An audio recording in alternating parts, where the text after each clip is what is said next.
When you think about faith in China, what comes to mind? Maybe ancient temples, right? Or these grand, sweeping philosophies. But the reality? It's something way more personal, way more intricate. It's like this incredible tapestry that's woven right into the fabric of daily life. So, let's pull on some of those threads together and see what we find. And it all starts with something as simple as a number. Take the number 8. In China, 8 is a huge deal. It's considered incredibly lucky, mainly because it sounds a lot like the word for to prosper. And they take this seriously. I mean, the Beijing Olympics back in '08, they started at exactly 8 minutes past 8 p.m. on August 8. You just can't make that up. That is absolutely not a coincidence. But then, on the complete flip side, you've got the number 4. 4 is so unlucky that people will go out of their way to avoid it. The reason? Well, the word for 4 sounds almost exactly like the word for death. Yeah. And this isn't just a casual thing. It's a superstition that's so powerful, you'll find buildings, skyscrapers, that just skip the 4th floor, and the 14th, and the 24th. They just don't exist. So that's kind of wild, right? It makes you wonder, how can a simple belief about a number have so much power that it literally changes the shape of a city's skyline? It's a clue, really. It points to something much, much deeper. A whole system of beliefs that guides everyday life in China. And the thing is, these beliefs aren't locked away in some dusty old books. Nope.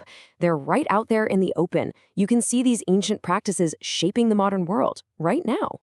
Okay, for example, Feng Shui. You've probably heard of it. It's this ancient art of arranging your space to harmonize with the environment. It's all about the flow of this life force or energy called qi.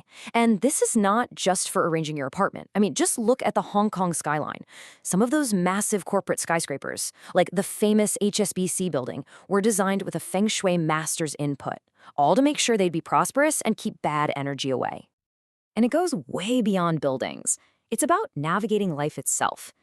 Things like figuring out your personality based on your Chinese zodiac animal, or even picking just the right auspicious date to get married. These aren't just quaint customs. They're deeply woven into how people make really important decisions, both in their personal and professional lives. But here's the thing. All these daily practices, these superstitions, they're really just the leaves on a much, much bigger tree. To really get it, we have to dig down and look at the roots, the deep philosophical ideas that they all grow from. So where do we find those roots?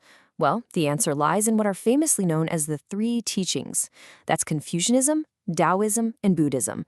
For centuries, these 3 big ideas, sometimes distinct, sometimes overlapping, have basically been the philosophical pillars holding up Chinese civilization. This little chart here gives us a fantastic, quick breakdown.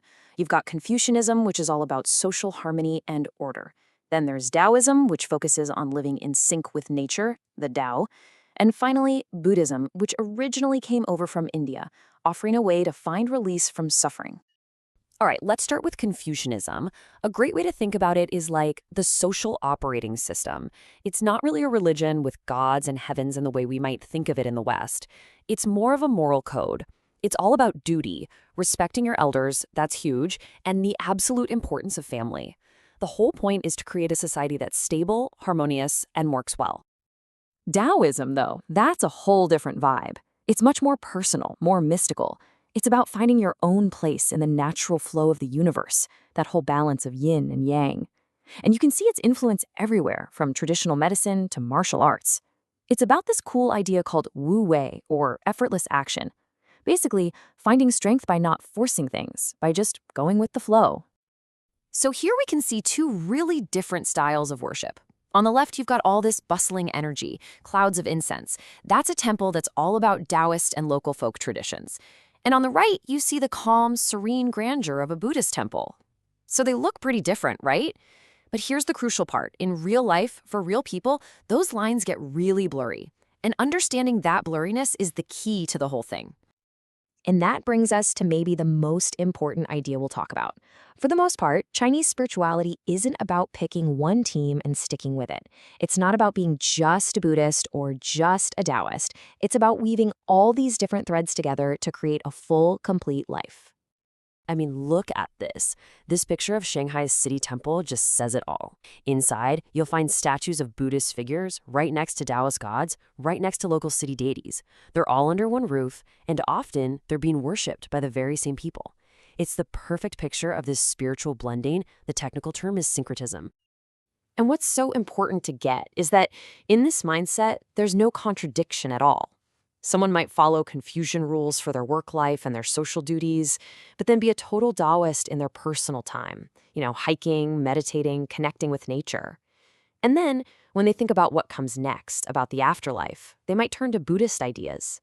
Each one of these teachings offers a guide for a different part of life. And woven through all of this is another incredibly powerful thread: ancestor worship. You can see it here with these incense offerings. It's really a direct extension of that Confucian idea of filial piety, respecting your parents. The belief is that your duty to your family doesn't just stop when they die. It creates this really powerful living connection between the past, the present, and the future. Okay, so that's the historical foundation. But how does any of this ancient stuff fit into the China we see today? The hypermodern, officially atheist 21st century powerhouse. Well, its survival has been this incredible, dramatic story of destruction, resilience, and now a really complex comeback. Let's put it on a timeline. During the Cultural Revolution in the 60s and 70s, religion was basically public enemy number one. Temples were destroyed, institutions were shut down. It was a systematic attack.